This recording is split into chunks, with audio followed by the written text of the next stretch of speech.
નમસ્કાર દર્શક મિત્રો, આરટીવી ન્યૂઝમાં આપ સૌનું સ્વાગત છે। આવો જોઈએ આજના સમાચાર।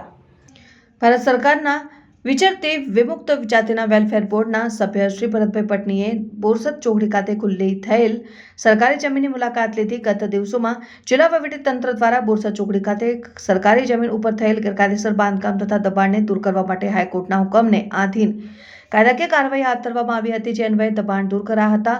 દબાણ દૂર કરતા વિસ્થાપિત થયેલા લોકોને મળવા માટે અને દૂર કરવામાં આવેલા દબાણોના નિરીક્ષણ માટે ભારત સરકારના વિચરતી વિમુક્ત જાતિના વેલફેર બોર્ડના સભ્ય શ્રી ભરતભાઈ પટનીએ આણંદ જિલ્લાની બોરસદ ચોકડી ખાતે થયેલ સરકારી ખુલ્લી જમીનની મુલાકાત લીધી હતી।